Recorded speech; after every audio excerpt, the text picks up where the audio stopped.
Hello and welcome. My name is Jacqueline Tasker, and today I'm going to discuss International Book Tastings. This is a program to promote diverse perspectives in your library with international children's literature. In today's presentation, I will walk you through my program planning framework and plan a sample book tasting to promote international literature in your library. A book tasting is a fabulous way for busy library patrons to sample books that are new to them without committing to reading an entire book before, say, a book discussion. This lively event encourages discovery and stepping outside of one's comfort zone. Now, why would we use programming as promotion to promote books? First of all, it builds excitement. When we as librarians have the opportunity to directly engage with patrons and show them how excited we are about a particular book, that excitement is contagious. Programming and face-to-face interactions also build relationships and trust between the librarians and patrons. This enables us to help patrons get out of their comfort zone in a non-threatening environment. But why a book tasting? Why not a book discussion or a book display? Well, a book tasting is more approachable than a full-blown book discussion, and it's more engaging than a passive book display. It helps patrons be exposed to more books in a short period of time. Now, Grisel Dominguez, a public service librarian and assistant administrator of St. Thomas University in Miami Gardens, Florida, explains on Programming Librarian that library users, especially students, are more likely to engage with a shorter text, even if they, or especially if they doubt that they will like the whole book. So in this program, there's no homework required. Now let's get into the planning process. First, you'll want to select your age group. This may be a no-brainer if you specialize in a particular age group, so do consider your expertise and experience and rapport with library users. Additionally, you'll want to consider the books you have in your library and how easily you can obtain them. Next, you'll want to choose your focus for the books, and of course, choose the books themselves. Will you have any international books that you're tasting? Only award winners? Only one region or one unifying theme? Now, a theme or a region focus is not essential. However, it may guide your promotion of the event if you do choose one. If you do wish to choose award winners, then consider the Batchelder Award from ALA, the White Ravens book list, the Hans Christian Andersen Award winners, and there are many other lists that you can use to guide your selections. Next, let's consider space and room setup. A room with tables that seat 4 or desks arranged into clusters of 4 will work well, and luckily it's easily found in most libraries. If you use a table setting, you can place 4 different books on each table and have students swap books after the tasting time is up. However, you may wish to arrange comfortable reading spaces like beanbags, armchairs, or couches. Studies show that students who work in flexible seating environments where they can choose whether they like to sit or stand while reading display a more positive attitude towards reading. So why not give your program participants as many opportunities to enjoy their reading experience as possible?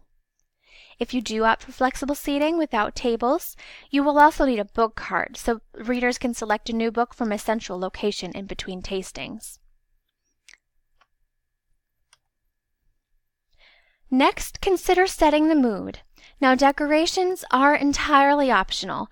Tablecloths, centerpieces, and place settings lend a certain ambiance, and they will transform your library and make the event feel special for patrons.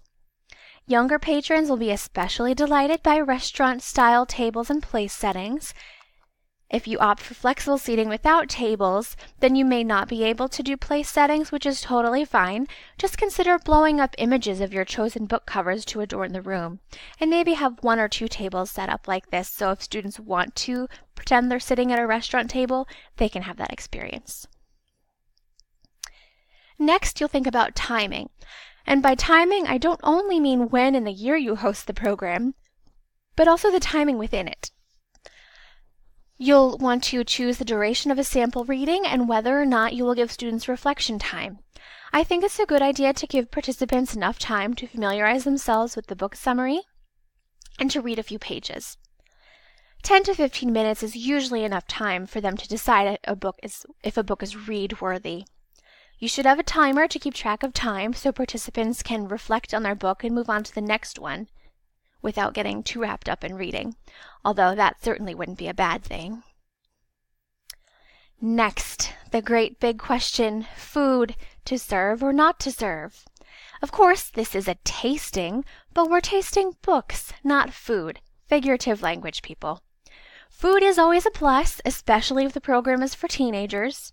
So if you do decide to include food, I would try to keep it non-messy or set aside time for eating before or after reading to keep the books clean. Especially if you're using flexible seating, beanbag chairs plus eating plus reading could get a little precarious. Still, including food is a great way to up the interest in other cultures. And if you're centering your book tasting on a particular country or region, I do highly suggest offering food from the region to make the book tasting a more complete cultural experience. Next, we need to talk about the money. Although this is one of the last steps in my planning framework, crafting and sticking to a budget may be one of the most important. Be sure to include the cost of any additional books you'll need to purchase, decor, food, a timer, and printing if you're going to print poster sizes of the book covers. Finally, let's craft a promotion plan. If you don't promote your program, all of the hard work you've put into planning it will have gone to waste. It's a good idea to distribute flyers in schools, places of worship, and multicultural clubs, as well as hanging them in the library and sending press releases to local newspapers. Of course, we don't want to neglect our email newsletters or social media channels. However, word of mouth is the most powerful motivator, especially for those impressionable young kids and teens. Be sure to personally invite patrons who normally come to your programs and encourage them to bring a friend. They can be your greatest ambassadors. This is a sample summary of needed materials based on the discussion that we've had over the last few slides. This list will help us finalize our budget and determine how feasible our plan is. As a reminder, you will need books, reflection or rating tickets, pens, a timer, a room with tables and chairs or flexible seating, optional decor, optional book cart, and if you're serving food, you'll need plates, utensils for eating and serving, napkins, and of course a table to set the food up on. Now this slide shows my sample program plan. This is how I would make my notes when I'm going through my framework to keep everything in one place and organized. Here I would design my program for young adults, about middle school age. The books I might choose are from all different countries with no unifying theme, but they are actually all award winners. So we would choose The Wild Book from Mexico, A Game for Swallows, which is a graphic novel from Lebanon, The Murderer's Ape from Sweden, and The Ballad of a Broken Nose, which is Norwegian. If I were to purchase 4 copies of each of these books, that would be about $172 based on Amazon's current prices.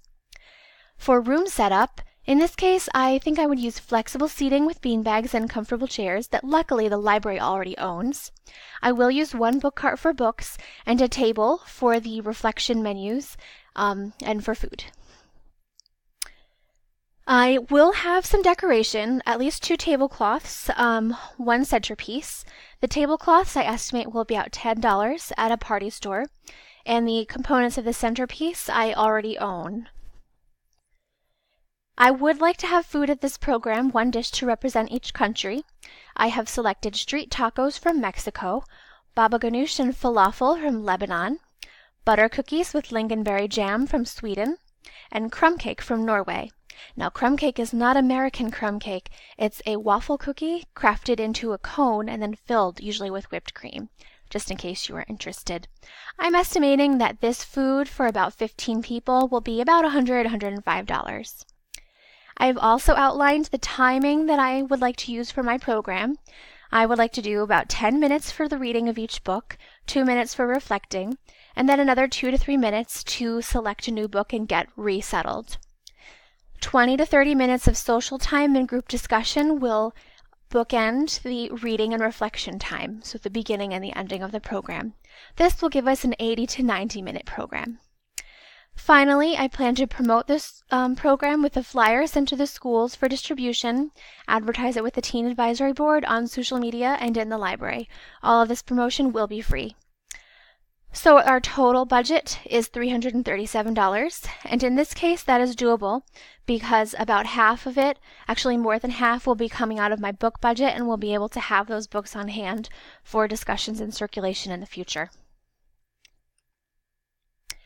Now's the time to get into the nitty-gritty of what will happen during the program. In my case, I will have the middle schoolers eat food and mingle as everyone arrives for social time. And then I will explain the structure of the program to everyone. Everyone will have the opportunity to sample up to 4 books and jot down notes about their readability. At this time, I'll also advise that they note their first impressions of the cover, the summary, characters, first chapter, and any other passages that they select to read. They will select a reflection menu from the table, their first book, find a comfortable reading spot, and just get to it. After 10 minutes, I'll ask them to wrap up their reading and jot down any notes if they haven't done so yet. And then we'll repeat this selection, reading, reflection process 3 more times. After everyone has sampled as many books as they would like, or up to 4, we'll all gather for a large group discussion to share impressions of the books and anything new or surprising that we discovered. I've talked about a reflection menu a couple times, and this is a sample of what I would use. This is just a table that students can have with them to guide their note-taking, and right here I have created a downloadable sample of the menu. I would fold it up so it looks kind of like a restaurant menu. Feel free to download this and use it yourself for your own use in the library. Now the program's over. We're done, right? Wrong. It's time to reflect and assess our success. Self-reflection is key for growth in librarians as well as for young learners. By honestly evaluating the success of our programs, we can improve our practices and provide better service. In this case, the program participants will keep their notes, their reflection menu, so our observations during the program will have to serve as our data on the enjoyability. Additionally, if program books were checked out, that's another key that the event was a success. If we notice that participants struggled to choose their next sample book, then there might have been too few, too many, or unappealing choices. With continued reflection and experience, you will continue to hone this program so that patrons will look forward to a reprisal with new titles and new countries to discover. Thank you so much for joining me, and I hope that you have learned something about planning book tastings and promoting international books in this exciting and approachable way. Thanks, and have a great day.